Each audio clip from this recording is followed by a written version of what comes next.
Oh hey, it's after hours at Cinemassacre Video, and I'm putting in a little overtime to talk more movies. But first, a word from our sponsor. It came from the internet. Sleek slabs of magic alloys ritualistically bound together with synthetic fibers by the necromancers at Ridge Wallets. Pack up to 12 cards in a variety of styles and colors, like the sinister burnt titanium. It's to die for. Just ask these other 30,000 lost souls. It even has a lifetime warranty and a 45-day test drive. They have other products too, like the Hook multi-tool for opening everything important: doors, brews, and coffins. Crawl on over to ridge.com/Cinemassacre and use code Cinemassacre for 10% off your order.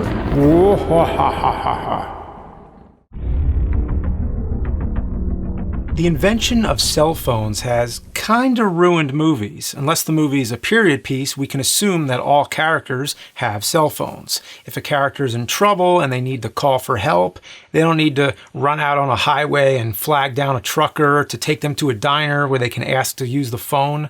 No, they just reach in their pocket and call. Before cell phones, filmmakers didn't have to give any regard to that. But now, they have to work a lot harder to get around the existence of cell phones. It's changed movies forever.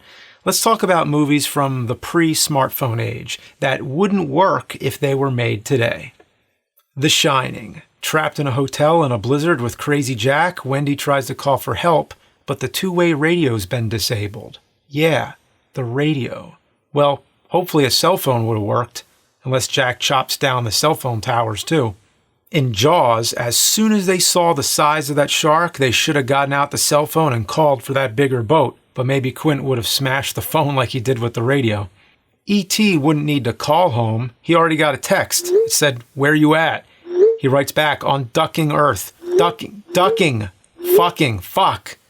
Home Alone always gets brought up, and sure, there'd be lots of technological changes if it were made today, as recently spoofed in a Google commercial. But with the phone situation, yeah, I guess his mom would call on a cell phone instead of a landline. Maybe he'd actually answer because he'd see the caller ID. He's still home alone.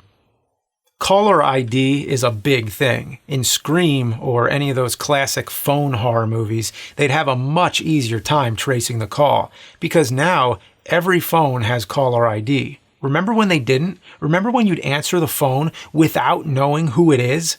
Those were the Dark Ages. Speaking of the Dark Ages, Army of Darkness. Ash is on his way to get the Book of the Dead, and they tell him first you gotta say 3 magic words, and it's from the sci-fi classic The Day the Earth Stood Still, Klaatu Barada Nikto, which Ash forgets and says necktie.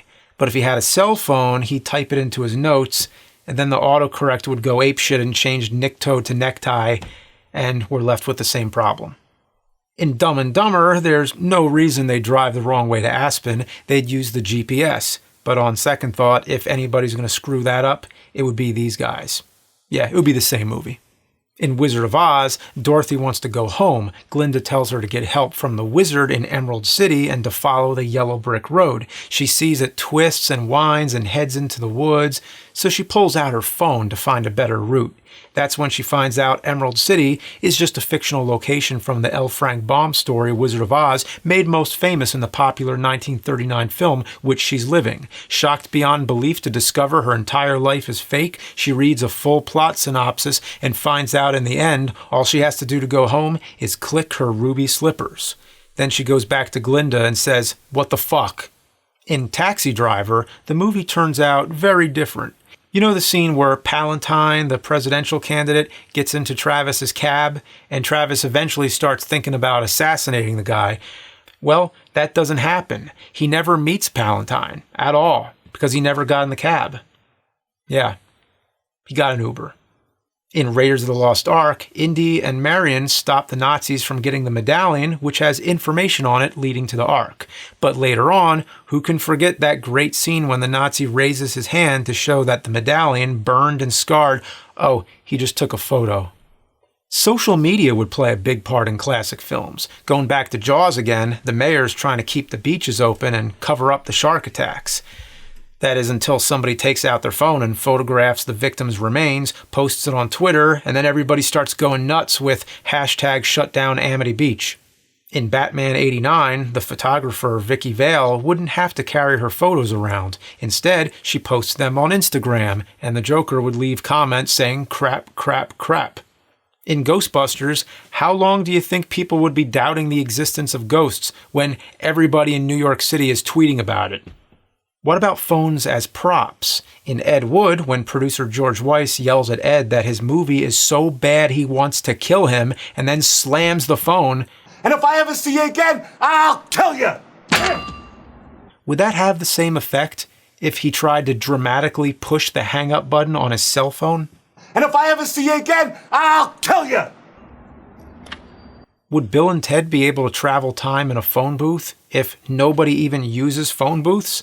Imagine George Carlin showing up inside a cell phone. Not bad.